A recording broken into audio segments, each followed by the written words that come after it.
Hello friends, मैं अमित वर्मा और आप देख रहे हैं टॉपिक वाइज स्टडी। और आज हम पढ़ेंगे क्लास 10th के चैप्टर 1 के एंड एक्सरसाइज क्वेश्चंस। तो चलिए इस वीडियो को शुरू करते हैं।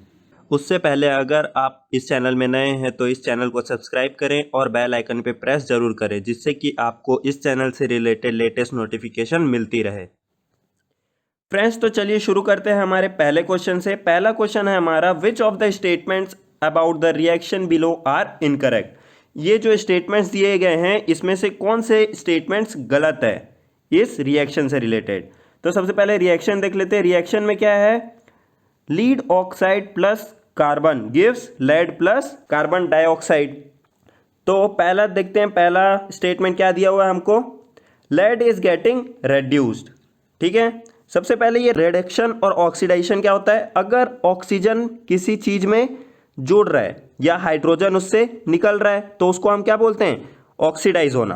ठीक है, और ऑक्सीजन निकल रहा है और हाइड्रोजन ऐड हो रहा है तो उसको हम क्या बोलते हैं, रिड्यूस होना। ठीक है, तो सबसे पहले देखो यहाँ पे लिखा हुआ है लेड इज गेटिंग रेड्यूस्ड। यहाँ पे कहीं पे लेड रेड्यूस हो रहा है, नहीं, यहाँ पे जो रेड्यूस हो रहा है वो क्या है, लेड ऑक्साइड। क्यों, लेड ऑक्साइड के पास एक ऑक्सीजन था, वो ऑक्सीजन निकल के किस में जुड़ गया, कार्बन में, और क्या बना लिया, कार्बन डाइऑक्साइड। ठीक है, तो यहां पे क्या हुआ, लेड ऑक्साइड रिड्यूस हुआ, ना कि लेड। ठीक है, तो पहला स्टेटमेंट तो गलत हो गया। दूसरे में देखो, carbon dioxide is getting oxidised. यहां पे देखो कार्बन डाइऑक्साइड कहीं पे है क्या, नहीं, यहां पे तो कार्बन है, कार्बन के में जुड़ रहा है हमारा क्या, ऑक्सीजन। तो क्या हो रहा है, कार्बन यहां पे हो रहा है ऑक्सीडाइज, ना कि कार्बन डाइऑक्साइड। तो सेकंड भी गलत। तो थर्ड देखो, carbon is getting oxide, carbon oxidise हो रहा है, ये सही है। ठीक है, उसके बाद फोर्थ देखो, lead oxide is getting reduce, lead oxide से ऑक्सीजन कम हो गया, मतलब ये रेड्यूस हो गया, तो ये भी सही है। ठीक है, तो हमारा ऑप्शन क्या आ जाएगा, फर्स्ट ऑप्शन, जो कि क्या है, ए एंड बी। क्या बताना था हमको, इनकरेक्ट बताना था, तो इनकरेक्ट में क्या क्या आ गया, ए और बी। अब देखते हैं second question, the above reaction is an example of. Second question हमारा क्या है, ये रिएक्शन दिया हुआ है, हमको बताना है ये कौन सा रिएक्शन है, कॉम्बिनेशन रिएक्शन है, डबल डिस्प्लेसमेंट रिएक्शन है, डिकम्पोजिशन रिएक्शन है, या डिस्प्लेसमेंट रिएक्शन है। अब ये हम कैसे बताएंगे, सबसे पहले रिएक्शन देखिए क्या हुआ, आयरन ऑक्साइड में मिला किसके साथ, एल्यूमिनियम के साथ, और क्या बना लिया, एल्यूमिनियम ऑक्साइड और आयरन। ठीक है, तो पहला देखते क्या दिया है, कॉम्बिनेशन रिएक्शन। कॉम्बिनेशन रिएक्शन क्या होता है, दो चीज मिलके एक चीज बना ले तो उसको बोलते थे हम कॉम्बिनेशन, तो ये तो नहीं है। सेकंड है डबल डिस्प्लेसमेंट रिएक्शन, दो कंपाउंड है उसके कुछ एलिमेंट एक दूसरे का जगह ले ले तो उसको बोलते हैं हम डबल डिस्प्लेसमेंट रिएक्शन। पर यहाँ पे दो कंपाउंड तो है नहीं, ये एक कंपाउंड है, ये पर ये एक एलिमेंट है, तो ये भी नहीं है। ठीक है, थर्ड है डिकम्पोजिशन रिएक्शन, मतलब एक से दो चीज में अलग अलग हो जाना, उसको बोलते हैं डिकम्पोजिशन, तो ये भी नहीं है। ठीक है, तो लास्ट बच गया हमारे पास डिस्प्लेसमेंट रिएक्शन। डिस्प्लेसमेंट रिएक्शन में क्या होता है, जो ज़्यादा रिएक्टिव रहता है वो कम रिएक्टिव का जगह ले लेता है। ठीक है, तो हमारा जो एल्यूमिनियम होता है वो ज़्यादा रिएक्टिव होता है, किससे, आयरन से, तो आयरन का जगह ले लेगा एल्यूमिनियम। ठीक है, तो ये रिएक्शन हमारा क्या हुआ, डिस्प्लेसमेंट रिएक्शन, क्योंकि less reactive metal here is displaced through the more reactive metal. ठीक है, लेस रिएक्टिव जो है वो डिस्प्लेस हो गया किससे, मोर रिएक्टिव से, तो ये क्या है हमारा डिस्प्लेसमेंट रिएक्शन। अब देखते हैं हम हमारा अगला question, what happens when dilute hydrochloric acid is added to iron fillings.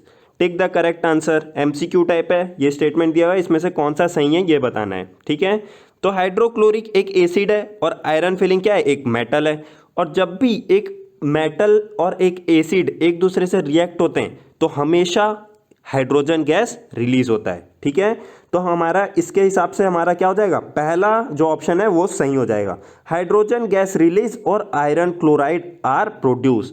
जब भी कोई मेटल और एसिड रिएक्ट होंगे तो क्या रिलीज होगा, हाइड्रोजन गैस। ठीक है, तो देखो, when hydrochloric acid is added to the iron filings, iron chloride and hydrogen gas is produced.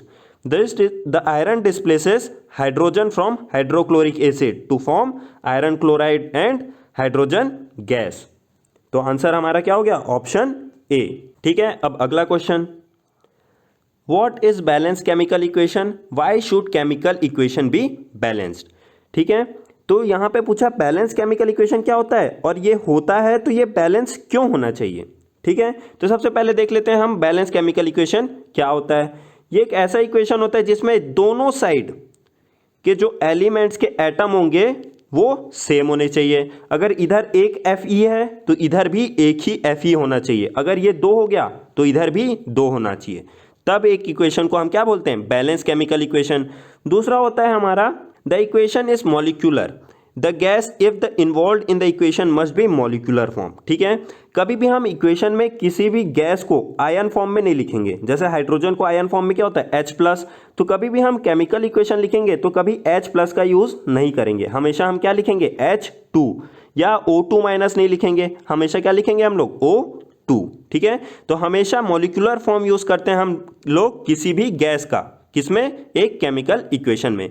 ये तो हुआ 2 पॉइंट। अब तीसरा देखते हैं हम, हाँ इसको हम बैलेंस क्यों रखना चाहिए, बैलेंस केमिकल इक्वेशन को।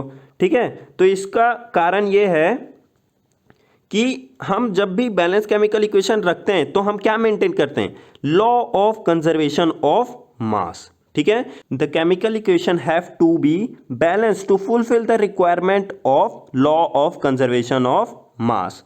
ठीक है, और ये लॉ हमारा क्या बोलता है, according to the law in the chemical equation the mass of reactant must be same as the mass of product. जो मास हमारा रहता है रिएक्टेंट का वो सेम होना चाहिए एज द प्रोडक्ट। जैसे रिएक्टेंट 1 किलो है तो हमारा प्रोडक्ट भी 1 किलो होना चाहिए।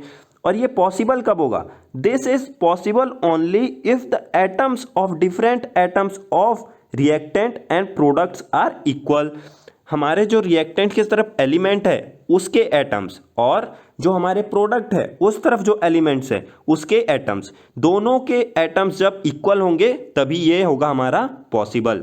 ठीक है, तो इस कारण से हमको किसी भी केमिकल इक्वेशन को बैलेंस करना पड़ता है। ठीक है, तो फ्रेंड्स इस वीडियो में बस इतना ही। अब मिलेंगे हम हमारी अगली वीडियो पे, तब तक के लिए goodbye and have a nice day.